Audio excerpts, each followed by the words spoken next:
তব কথামৃতং তপ্ত জীবনং কবিবীরিতং কল্মষাপহম শ্রবণমঙ্গলং শ্রীমদাততং ভুবি গৃণন্তি ये ভুরিদা জনা শ্রীমদ্ভগবদ্ গোপী গীতা শ্রী শ্রী রামকৃষ্ণ কথামৃত শ্রীমকথিত প্রথম খণ্ড চতুর্থ পরিচ্ছেদ।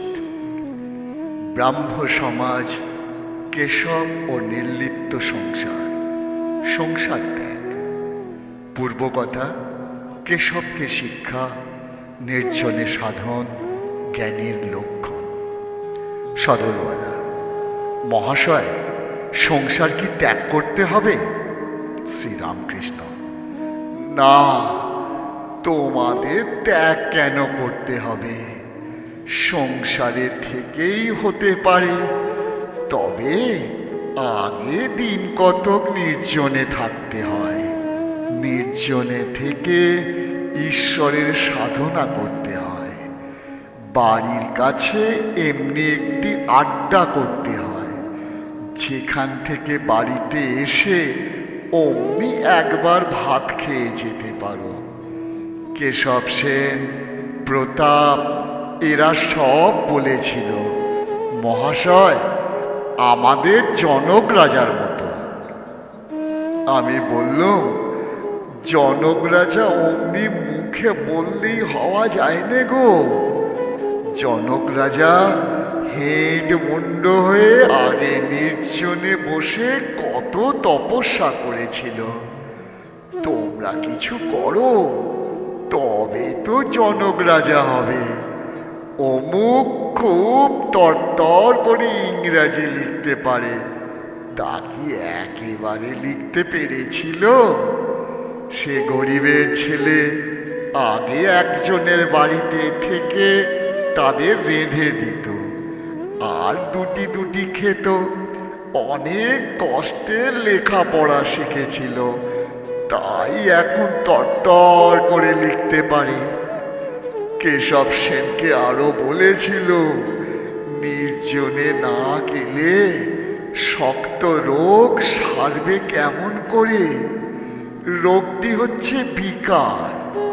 আবার যে ঘরে বিকারী রোগী, সেই ঘরেই আচার, তেঁতুল আর জলের জ্বালা। তার রোগ সারবে কেমন করে? আচার, তেঁতুল, এই দেখো, বলতে বলতে আমার মুখেও জল এসেছে। সকলের হাস্য। সম্মুখে থাকলে কি হয়, সকলেই তো জানো। মেয়ে মানুষ, পুরুষের পক্ষে এই আচার, তেঁতুল, ভোগ বাসনা, জলের জ্বালা, বিষয় তৃষ্ণার শেষ নাই। আর এই বিষয় রোগীর ঘরে, এতে কি বিকার রোগ সারে? দিন কতক ঠাই নাড়া হয়ে থাকতে হয়, যেখানে আচার, তেঁতুল নাই, জলের জ্বালা নাই।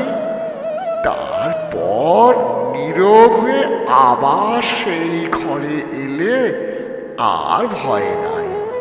তাকে লাভ করে সংসারে এসে থাকলে আর কামিনী কাঞ্চনে কিছু করতে পারে না। তখন জনকের মতো নির্লিপ্ত হতে পারবে। কিন্তু প্রথম অবস্থায় সাবধান হওয়া চাই। খুব নির্জনে থেকে সাধন করা চাই। অশ্বত্থ গাছ যখন চারা থাকে, তখন চারিদিকে বেড়া দেয়, পাছে ছাগল গরুতে নষ্ট করে। কিন্তু গুঁড়ি মোটা হলে আর বেড়ার দরকার থাকে না। হাতি বেঁধে দিলেও গাছের কিচ্ছু করতে পারে না। যদি নির্জনে সাধন করে ঈশ্বরের পাদপদ্মে ভক্তি লাভ করে বল বাড়িয়ে বাড়ি গিয়ে সংসার করো, তাহলে কামিনী কাঞ্চনে তোমার কিছু করতে পারবে না। নির্জনে দই পেতে মাখন তুলতে হয়, জ্ঞান ভক্তিরূপ মাখন যদি একবার মনরূপ দুধ থেকে তোলা হয়, তাহলে সংসার রূপ জলের উপর রাখলে নির্লিপ্ত হয়ে ভাসবে। কিন্তু মনকে কাঁচা অবস্থায়, দুধের অবস্থায় যদি সংসার রূপ জলের উপর রাখো, তাহলে দুধে জলে মিশে যাবে। তখন আর মন নির্লিপ্ত হয়ে ভাসতে পারবে না। ঈশ্বর লাভের জন্য সংসারে থেকে এক হাতে ঈশ্বরের পাদপদ্ম ধরে থাকবে, আর এক হাতে কাজ করবে। যখন কাজ থেকে অবসর হবে, তখন দুই হাতে ঈশ্বরের পাদপদ্ম ধরে থাকবে। তখন নির্জনে বাস করবে, কেবল তাঁর চিন্তা আর সেবা করবে। সদরোলা আনন্দিত হইয়া, মহাশয়, এ অতি সুন্দর কথা। নির্জনে সাধন চাইবই কি, ওইটি আমরা ভুলে যাই, মনে করি একেবারে জনকরাজা হয়ে পড়েছি। শ্রীরামকৃষ্ণ ও সকলের হাস্য। সংসার ত্যাগের যে প্রয়োজন নাই, বাড়িতে থেকেও যে ঈশ্বরকে পাওয়া যায়, এ কথা শুনেও আমার শান্তি ও আনন্দ হল। শ্রীরামকৃষ্ণ: ত্যাগ তোমাদের কেন করতে হবে? যে কালে যুদ্ধ করতেই হবে, কেল্লা থেকেই যুদ্ধ ভালো। ইন্দ্রিয়ের সঙ্গে যুদ্ধ, খিদে তৃষ্ণা এসবের সঙ্গে যুদ্ধ করতে হবে। এই যুদ্ধ সংসার থেকেই ভালো। আবার কলিতে অন্নগত প্রাণ, হয়তো খেতেই পেলে না, তখন ঈশ্বর টিশ্বর সব ঘুরে যাবে। একজন তার মাকে বলেছিল, আমি সংসার ত্যাগ করে চলল। মাগটি একটু জ্ঞানী ছিল, সে বললে, কেন তুমি ঘুরে ঘুরে বেড়াবে? যদি পেটের ভাতের জন্যে 10 ঘরে যেতে না হয়, তবে যাও।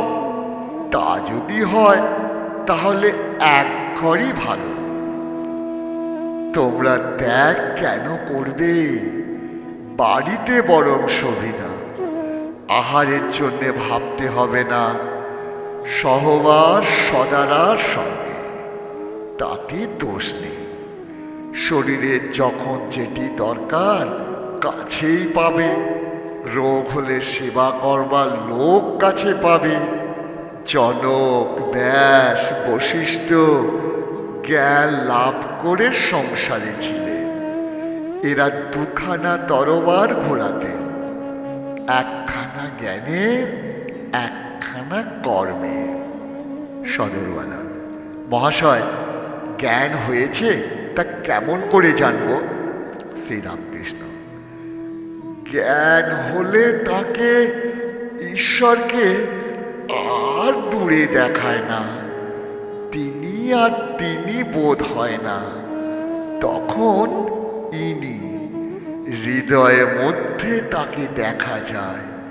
তিনি সকলেরই ভিতর আছেন, যে খোঁজে সেই পায়। সদরওয়ালা: মহাশয়, আমি পাপী, কেমন করে বলি যে তিনি আমার ভিতরে আছেন? ব্রাহ্ম সমাজ, খ্রিস্ট ধর্ম ও পাপবাদ। শ্রীরামকৃষ্ণ: ওই তোমাদের পাপ আর পাপ, এ বুঝি সব খ্রিস্টানি মত? আমায় একজন একখানি বই, বাইবেল দিলেন, একটু পড়া শুনলাম। তাতে কেবল ওই এক কথা, পাপ আর পাপ। আমি তার নাম করেছি ঈশ্বর, কি রাম, কি হরি বলেছি। আমার আবার পাপ? এমন বিশ্বাস থাকা চাই, নাম মাহাত্ম্যে বিশ্বাস থাকা চাই। সদরওয়ালা: মহাশয়, কেমন করে ওই বিশ্বাস হয়? শ্রীরামকৃষ্ণ। তাতে অনুরাগ করো, তোমাদেরই গানে আছে, প্রভু বিনে অনুরাগ করে যজ্ঞ যাগ। তোমার কি যায় জানা, যাতে এইরূপ অনুরাগ, এইরূপ ঈশ্বরে ভালোবাসা হয়, তার জন্যে তাহার কাছে গোপনে ব্যাকুল হয়ে প্রার্থনা করো আর কাঁদো। মাগের ব্যামো হলে কি টাকা লোকসান হলে কি কর্মের জন্যে লোকে 1 কোটি কাঁদে, ঈশ্বরের জন্যে কে কাঁদছে বলো দেখি, কে কাঁদছে? কাঁদো কাঁদো, ঈশ্বরের জন্যে কাঁদো।